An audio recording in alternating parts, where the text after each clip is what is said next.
deadly bee is spreading northward toward the United States. A scientific test of their aggressiveness was attempted in Brazil by bee expert Dr. Norman Gary. 500 bees or so have already come out. They're hitting my legs like crazy. I think we're overdoing this one for sure. They're all over my ankles. I'm going to have to move out. One stinging me through the top of the head. Because I wasn't prepared for the kind of action we're getting here.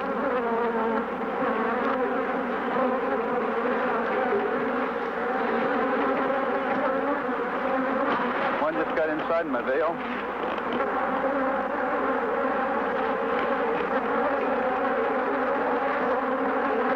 They're absolutely all over me.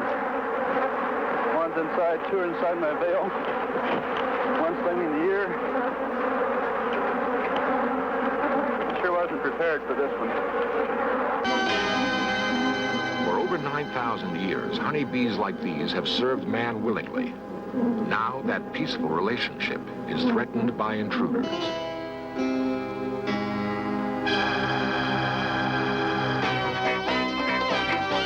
This series presents information based in part on theory and conjecture. The producer's purpose is to suggest some possible explanation, but not necessarily the only ones to the mysteries we will examine. The majestic hills that surround Rio de Janeiro usually protect this beautiful city from the jungles beyond. On September 16th, 1965, however, a swarm of killer bees attacked in downtown Rio. In their frenzy, they bombarded anything that moved.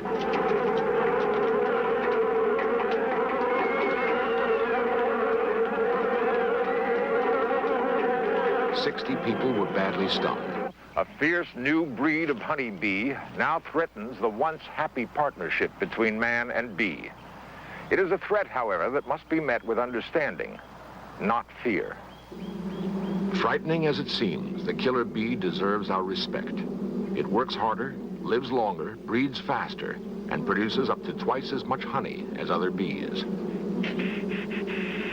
To comprehend the behavior of killer bees, we must look first at the European honeybee, common in the United States. Dr. Norman Gary is an expert in bee behavior. To him, the complex and usually unseen world within a beehive is a familiar yet ever fascinating place. Ordinary smoke pacifies the bees, allowing a close inspection of the hive. Inside lies a highly organized insect society. Bees, in fact, are among the most social of all living things. The pure beeswax combs, composed of thousands of geometric cells, form an intricate housing unit. Certain cells store pollen and honey. Others are used as brood chambers to raise new bees. Most of the hive is made up of workers, each with a special job to perform. Some workers do nothing but fan their wings at the hive's entrance. They are the air conditioning unit, fanning tirelessly to ventilate the hive, maintaining an even temperature. Other bees work at keeping the hive clean, or in building and repairing the vital combs. No bee is ever without a job. The work of maintaining the hive is continuous. Mortician bees specialize in removing the bodies of dead bees. One way or another, deceased workers are unceremoniously cast away. At the center of every hive is a larger, dominant bee, the queen. Constantly surrounded by a coterie of attendants that does nothing but feed and groom her, the queen is literally mother of the hive. She exudes powerful odors, or pheromones, that give the workers a sense of communal security and ensure that no new queens will be bred. Yet her most important role is as the hive's sole egg layer, up to 1,500 eggs each day. For 3 weeks, the new eggs develop and grow.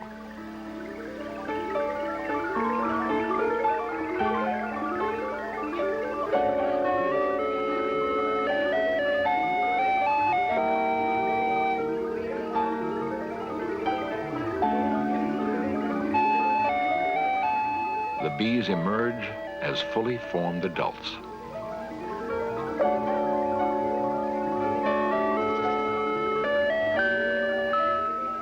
Each new bee chews through the capping of its brood chamber, ready to go to work.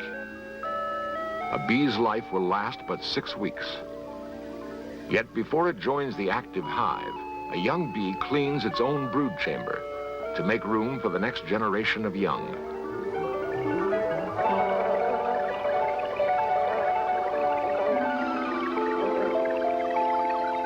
Soon, the new worker bees begin the task of finding sweet nectar and pollen, on which the entire hive depends for survival. On returning to the hive, workers perform an intricate dance, which communicates to other bees the exact location of a newfound food source. It is not long before a group of workers has found the spot and begun the delicate work of collecting food. In a way not yet fully understood, bees can actually remember the exact location and time of day at which a certain flower produces nectar.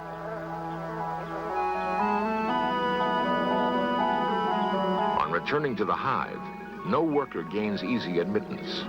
It must first pass the scrutiny of a guard bee, a specialized worker who is constantly on the alert for unwanted visitors.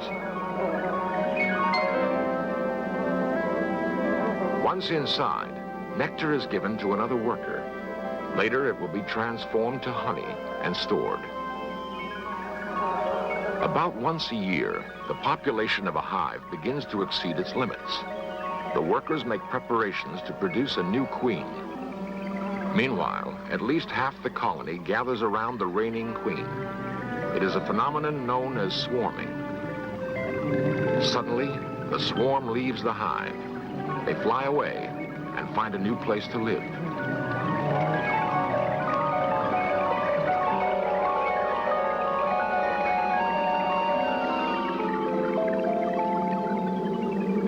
The bees common in the United States are derived from the Italian honeybee, which was deliberately introduced here.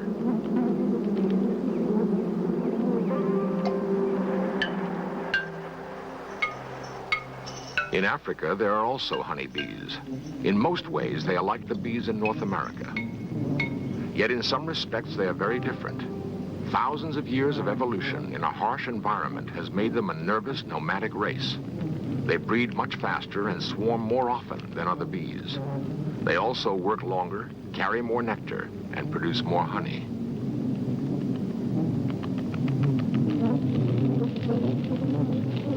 Their unpredictable habitat, where sudden brush fires are common and predators in search of sweet honey are numerous, has given these bees a temperamental disposition. They live on constant alert.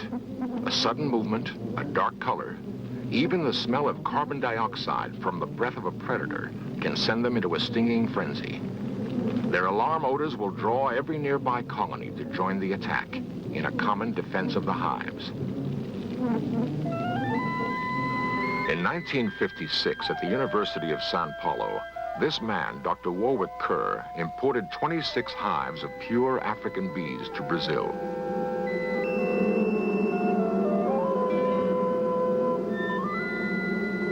His purpose was to try to breed the perfect honeybee, a kind of super bee which combined the hard-working, high honey-producing aspects of the African bee with the docile characteristics of the European bee. The African bees were prevented from escaping by queen excluders, metal grills that allow workers to pass through, but keep the larger queen inside the hive. Bee experts from around the world frequently come to the University of Sao Paulo.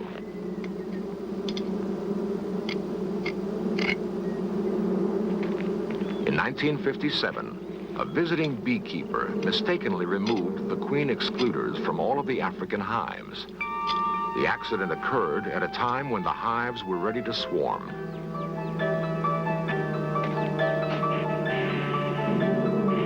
With nothing to stop them, the African queens and their colonies easily escaped into the wild.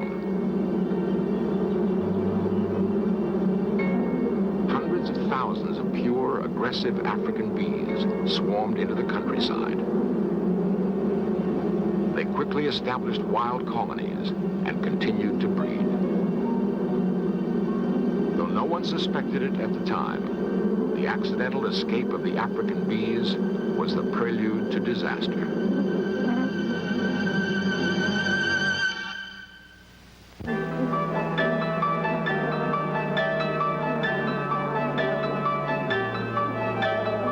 The dangerous African bees had been released into an ideal environment. Highly aggressive, they met little competition. Often they marauded native hives, killing the bees, robbing honey, and taking over their homes. They multiplied at an astonishing rate and established colonies nearly everywhere, in trees, under tile roofs, in the ground, in abandoned cars. Once gentle hives suddenly turned dangerous. The sensitive, easily disturbed killer bees were taking over. Cows and other farm animals were attacked. Thousands have been killed. Vibrations from tractors and other equipment caused savage attacks on many farmers. At the Church of Santa Barbara in Niterói, a wild swarm swooped inside during Mass, stinging the congregation. In 1973, firemen used flamethrowers to destroy a wild swarm which had attacked over 300 people at a funeral service. A handful of dirt thrown at them triggered the attack. On several occasions, the commotion of a soccer game has caused bees to launch mass stinging attacks on players and spectators. In 1974, in Recife, Brazil, Jose Ferreiro was hospitalized after being horribly stung by a swarm of killer bees. Several days later, he died. In Rio, a wild swarm entered a movie theater, badly stinging the audience. In Curitiba, an autopsy found 80 bees in this farmer's stomach. 3 fishermen barely survived another attack. Since 1957, thousands of people have been attacked and badly stung by killer bees. At least 300 people have died. Today, at the University of Sao Paulo, where the bees were set free, scientists are using genetics to try to solve the problem that genetics created. Using various types of bees, bold and intriguing experiments are being attempted. All are focused on taking the killer instinct out of the killer bee. One technique is artificial insemination.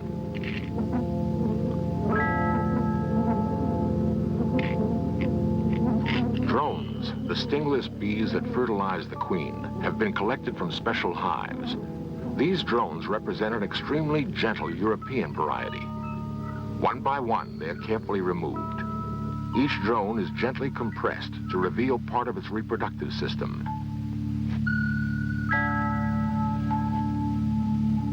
With a special micro syringe, drone semen is delicately drawn away.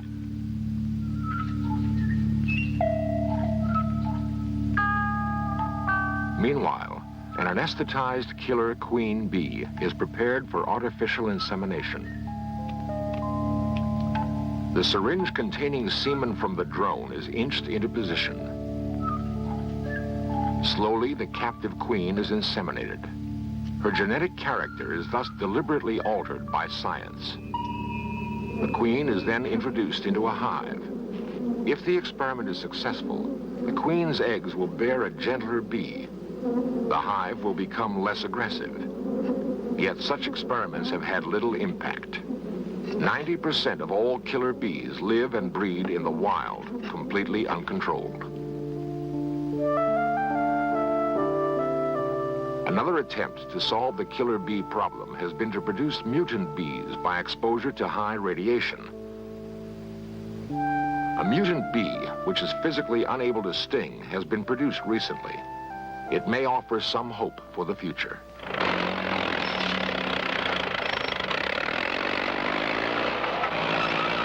In the movie Savage Bees, Dr. Norman Gary reenacted an actual killer bee attack.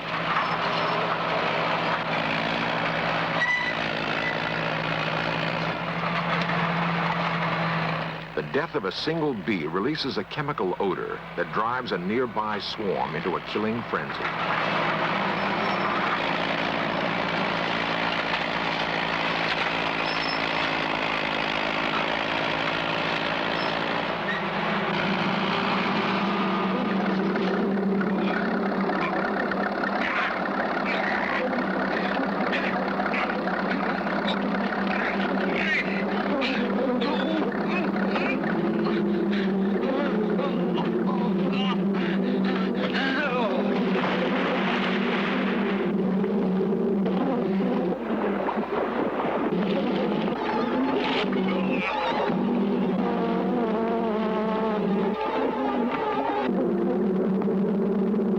Since the escape of this bee near Sao Paulo in 1957, the bees have rapidly migrated throughout most of South America. They're presently going through the Guianas, and they've just been reported in Venezuela. Should they continue their northward migration at 200 miles a year, they could reach the U.S. by 1990.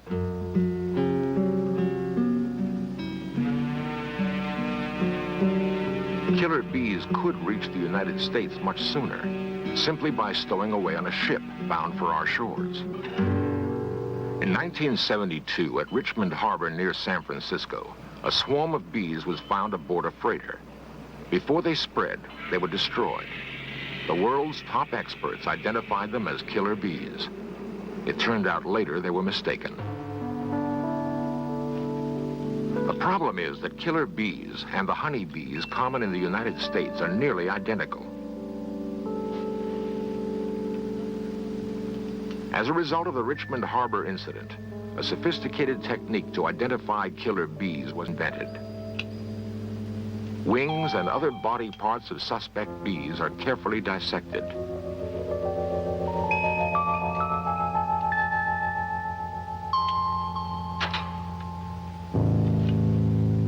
The parts are then projected. 25 specific features are precisely measured and recorded.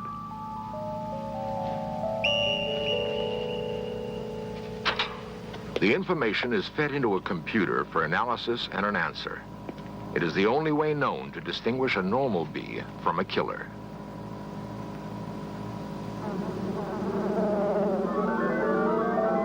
When the killer arrives here, there may be an additional impact. Every year, honeybees are used to pollinate billions of dollars worth of agricultural crops. The aggressive, hard-to-handle killer bee could make this impossible. The killer bee now predominates in most of South America, and it's spreading fast, quickly liquidating the few docile colonies that remain. This year, Dr. Gary visited the University of Sao Paulo. One of his objectives was to attempt again a test of the killer bee's aggressiveness. Viewed through an electron microscope, a bee's stinger is clearly a formidable weapon. It is not a single needle, but a three-pronged drill. The main shaft pierces the victim, while two jagged arms alternately stab downward, pumping venom. The venom is contained in a large sac above the sharp sting apparatus.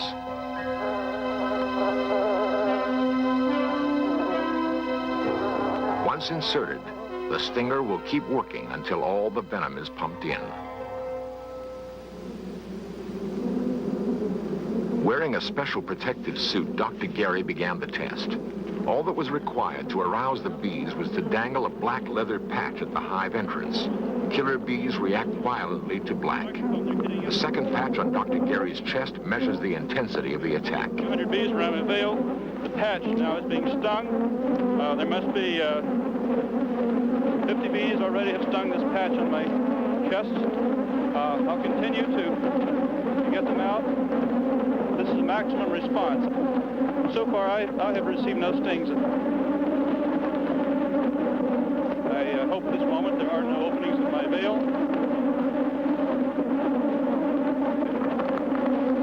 By now there must be 300 or 400 stings in my leather patch. I can actually feel them pelting my leather gloves. They're coming out with such activity. It's amazing. I actually feel the bees hitting me. Estimated about the same number of bees around the big camera.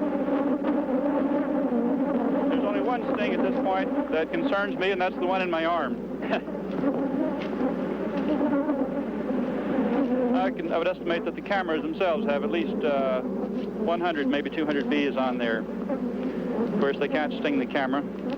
Even as Dr. Gary left the hive area, the bees persisted in their attack.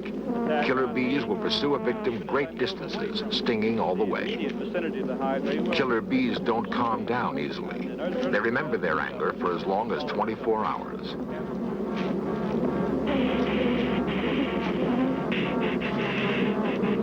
Long after the experiment was over, 500 yards away from the hives, even smoke would not stop numerous bees from continuing their attack.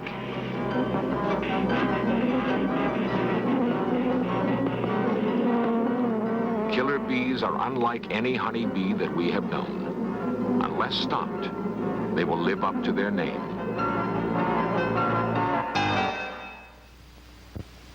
Steadily, millions of killer bees are swarming northward toward the United States. Scientists have suggested various ways to stem the bees' advance. Everything from introducing armies of docile drones that might dilute their aggressiveness to building a giant bee net at the Panama Canal. So far, nothing has been done. When the killer bees will arrive and exactly how they will behave when they get here, we don't know. For now, there seems to be little we can do but watch and wait.